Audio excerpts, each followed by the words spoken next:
Hello প্রিয় দর্শক, ১২০ নম্বর পর্বে কি হতে পারে সেটা নিয়ে আমরা একটা পর্ব কাহিনী সাজিয়েছি। চলুন শুনে আসি। দেনা পাওনা নাটকের ১১৮ নম্বর পর্বে যেন হঠাৎ করেই বদলে গেল অনেক সম্পর্কের সমীকরণ।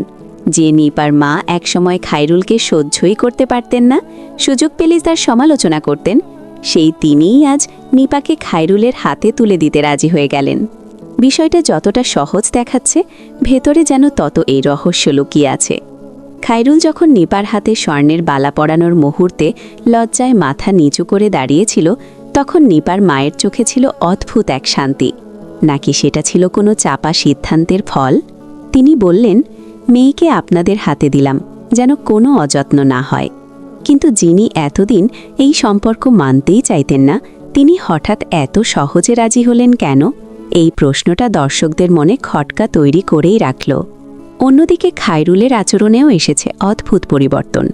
আগে যে ছেলেটি নিপার আশেপাশে থাকলে মুখে হাসি লেগেই থাকত, এখন তাকে যেন কিছুটা গম্ভীর আর চিন্তিত দেখা যাচ্ছে।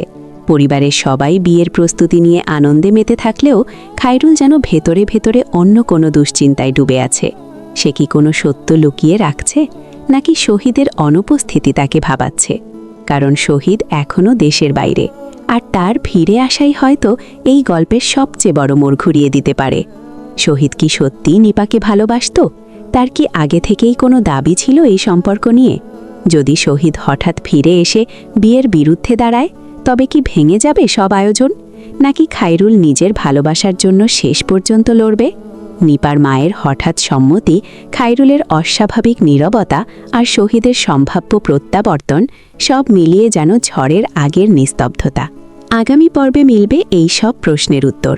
নিপা আর খায়রুলের বিয়ে কি সত্যিই হবে, নাকি নতুন কোনো গোপন সত্য সামনে এসে সবকিছু ওলটপালট করে দেবে? শহীদের আগমন কি ভালোবাসার পরীক্ষা নেবে, নাকি সম্পর্কগুলোকে আরও জটিল করে তুলবে? জানতে হলে চোখ রাখতে হবে দেনা পাওনা নাটকের পরবর্তী পর্বে।